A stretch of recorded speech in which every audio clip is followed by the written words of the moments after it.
नोंनि आंनि बर' फिसाफोरनि गुदि धोरोमा बाथौ धोरोममोन। बे बाथौ धोरोमनि थाखाय मा खालामखो बियो? दा नै मोनबा जिल्लायाव बेसेबांबो गिदिर गिदिर कौटि कौटि थाखानि बांगालफोरनो हजनि न' लुनो हागोन जाहैबाय। बेथ' बांलादेशसो जानो थांगासिनो बिदिबा, पाकिस्तानसो जानो थांगासिनो दं। ओरैबादि स्टुपिड, माने मा होननो आरोखि। खुगाल' रुवायसिगोन। माने आंहा बे 10-15 बोसोराव बे दुखुजों सिन्थाजों टेनसनजों बोरायसिनबाय आरोखि। बोरायखायो, आंबो बिदिनो बोरायखाबायबा। बिराद जुलुम जाबाय। गोदोनि खोथाफोरखौ सानैजों रायज्लायनायखौ रोफै रोफैल' मोनोबा दाबो जाथिखौ फोथांनांगौआ सम्भब नंला। दाथ' सेसखा। बे चन्द्रकार। थेवब्लाबो आसा लादों आं, नैबे न'मा न' बायफ्लेखांजोबब्ला बयबो जुदि बुजिलायफिनब्ला बे थिगासे न'आ बायबायब्ला गोदाननि होननानै जुजिलायनाय फैयो नामा? आं बेखौ आसा लानानै दं आरो। मोजां मोनबाय आं दिनै रायज्लायनानै। दे सानसे लोगो मोनलायगोन दे। दे हामबायसै, गोजोन्थों। बैसोआ बेसे जाखो नोंमोनलाय? नै 86आ जोबनोसै। हाब 86 थांथारबाय? जोबनोसैसो। ओइ अंख'आ भुल जादों खोमा खि? अंख'आ भुल जायाखै। भुल जायाखै। ओइ गोदो एलपि मास्टारा बारा बारा लिरदोंमोन दा? नङा नङा नङा, 39 आंनि जोनोमा। 39 बा। 41 धलपुर सिमुलुगुरियाव खारबोदों थिपखाइनिफ्राय। आदसा, मा गामिमोन थिपखाइयावलाय? थिपखाइयाव सोल्खिगाथा। ए, बे माबाखौ सिनायगौ, बिश्व कुमार ब्रह्मखौ? औ, सिनायगौ। ए, खय जुगाखौ फैयालाय? गैयालै, गोदो थांदोंमोन, दा थाङैया 15-20 बोसोरसो जाबाय। बाहागिफोर गैया? दङ दाबो। आंनि थांलाय फैलाय गैया? हा? थांलाय फैलाय गैया? गैथ'ला, आंबो हाला नै हारसिङै। आदसा आदसा आदसा। ओमफ्राय दा आबाद मावो? आबादालाय दा बोरै मावनो हाबावनो, आंलाय बे खामसालियाव जिरायनानै गोदो नोंजों आंजों रायज्लायनायखौ गोसोखाङो। हादानखौ बोरै सिफायामोन बेखौ गोसोखाङो। बेबादिब्रा। ओमफ्राय फिसालाफोरथ'? फिसालाफ्रा उदालगुरियाव सासे रायजो जाबाय। आदसा। ओमफ्राय न'आव सासे दं, बेनो खांदों। मा गामियाव थाफैगोन? ओइ उदालगुरि टाउनावनो। ए, साख्रि मावो ना बिजनेस मावो? बिजनेस मावो। दे दे दे। नोंनि रावखौ एकदम खोनाथारैखाय एसे बुंदोंमोन आङो बे आयं गथ'खौ हनै। गैयालै, बिराद दुखुजोंनो मा खालामबावनो। माने दा आङो खोमा बेंगा जानाय बायदि, मेगन खाना जानाय बायदिसो सिरि दं बे 6 माससोआ। आं जेबो रावखौबो जेबो बुङाखै आरोखि। हामखाथारदों। बुंनानैबो खुनु लाब गैला। गोदो बुद्धदेबा होनदोंमोन मोनसे टिचिं, नोंनि रावखौ रावबो खोनासङाब्ला नों सिरि थाथ' आरोखि, नायबाय थाथ' होनदों आरोखि। उनाव नोंखौनो गुरु होननानै मानिनांगोन आरोखि। जोबस्रांबाय, बर' जाथिया जोबस्रांबाय। सोरगोनिफ्राय फैनानै सोरबा थफ्लाव होफैबासो जासिगोन,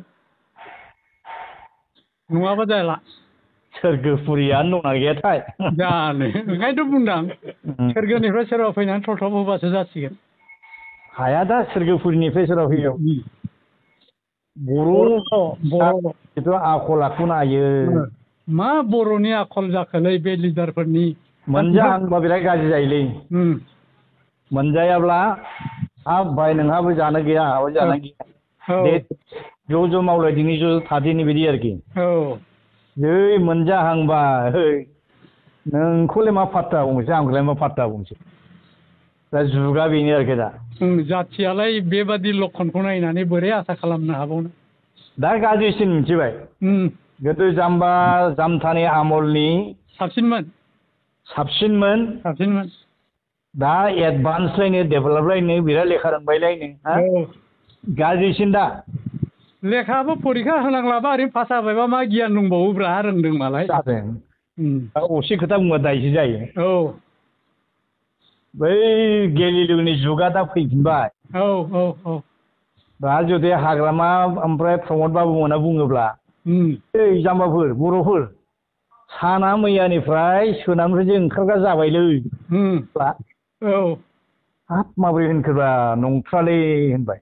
आरे जाम्बा एसे मोजां नाय गाबोन फुङाव नै एसे दाउदै अमलेट एवना होबाथाय नंथारगौलै सार होनना बुंनाया आंबो दिनैसो फोथायथारबाय आरोखि बिदिबा नों 100 जन मानसिखौ बायदि बुंदोलायब्रा बिदिब्ला बेबायदिनो दा गला खालामबाय आरोखि सेस गला जाजोबखाबाय मा होनबावनो गोब्राब जासिगोनदां जाथिखौ गायसननो मोजाङै जायखिया दाला बर'फोरनि मोनसे आखला जाबाय न'मा न'आ बायथारबासो लुफिननो बायद' जाया होमब्ला औ औ औ आंबो दा बेखौसो नेगासिनो दं मा जायो जालांजोबथारथोंसै औ न'मा न'आ बायग्रोथोंसै रावबो बासाय हाया दा हाया फाहामनोबो हाया हाया खोनासङाबो जेबो खाला दाथ' थाखानिसो फायखारि बेबसाय सेस बे हाग्रामा साहेबखौनो होन बे प्रमद साहेबखौनो होन उरखाव साहेबखौनो बुं एखे गासिबो जोखा एखे दाय दा रल नम्बरखौनो सोरनो 1 होनो सोरनो 2 खौ होनो मस्थ' जोनोम जानानै दं सायख'नो जारला जादों आङो गोसोखांहरो नोंसोरखौ थांनो सानो थांबालाय मा होनो आंहाथ' आंनि रोखोमै थां बुंना फैनोसैलाय र' सानसे थांगोन आं औ बोथोरफोर फैग्रोथोंसै मेसेंफोर जानो माइ साय गायखांथोंसै औ गोसोखांबाय थाहरो आंबो बेरायलाबायनो लुबैदों एसे हाब फै ओरैहाय औ आंनावबो हाबफै नोंखौलाय बोरै गारनो हानोब्रा आंलाय बै नोङो बिटिसि लाबोजेनब्ला गाम्बारि खामफ्लायाव जिरायनानै रायाखै होनबा आंलाय नोंनि खामसालियाव आंहा गोसोआव दंथारोलै दाबो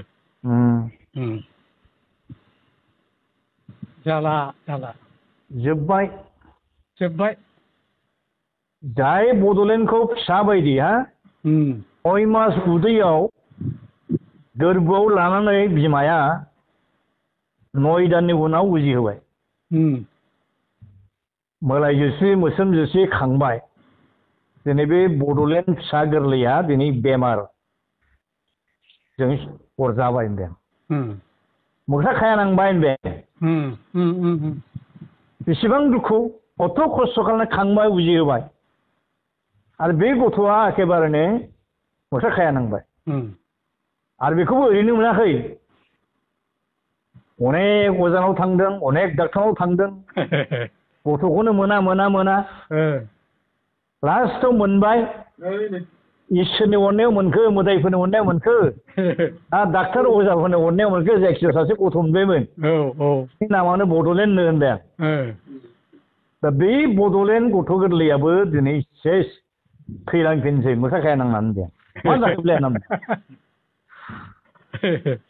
जायाखैमा दालाय मोख्रा खाया नांनानै थैनोसै जोब्बाय नोङो हा नों फाग्ला बे नों जेराव जोनोम जादों बे ओनसोलनि हाखौ 7,000 बिगा हा होनो ओंखारदों दा बिदि मोजां 3,600 जाबाय बे थार्मेल पावार स्टेसननि थाखाय आदानि कम्पानिनि थाखाय मा जानांगौ बेयाव थानाय रायजो राजाफ्रा ओमफ्राय बेसेबांबा हाजारा माबानो रेलनि कच फेक्टरिनि रेल दाब्बा बानायनो रेल दाब्बा बानायबा मा लाब जागोन बेहाय बर'फ्रा मा लाब जागोन हालेवनो मोनाबालाय पावार स्टेसनखौ मा लाब जागोन बे थाखा फैसानिखायसो सौदाय आरोखि लाखाबायगोन बोरसि मन'खाबाय मन'खाबायलै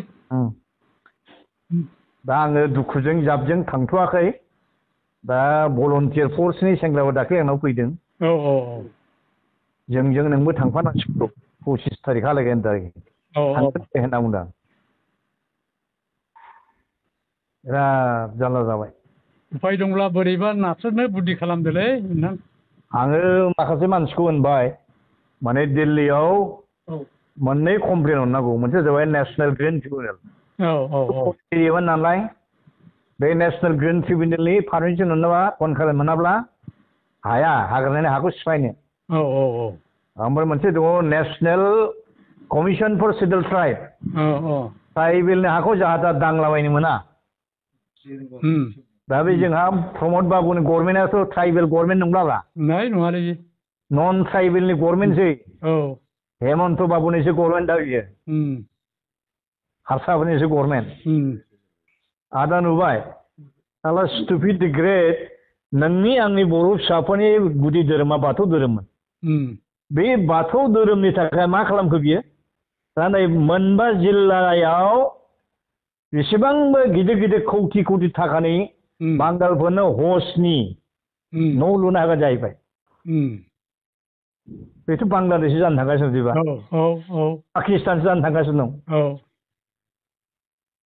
ओरैबादि स्टुपिड माने मा होनो आरोखि सालालै खुगाल' रुवायसिगोन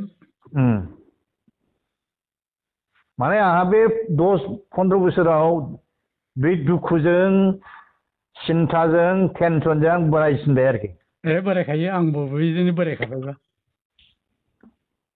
बिराद जुलुम जाबाय गोदोनि खोथाफोरखौ सानैजों रायज्लायनायखौ रोफै रोफैल' मोनोबा दाबो जातिखौ फोथांनांगौआ सम्भब नंला दाथ' सेसखा बे चन्द्रकार थेवब्लाबो आसा लादों आं नैबे न'मा न' बायफ्लेखांजोबब्ला बयबो जुदि बुजिलायफिनब्ला दे थिगासे न'आ बायबायब्ला गोजाननि होननानै जुजिलायनाय फैयो नामा आं बेखौ आसा लानानै दं आरो मोजां मोनबाय आं दिनै रायज्लायनानै दे सानसे लोगो मोनलायगोन दे औ दे हामबायसै गोजोन्थों गयखौ दाबाय दे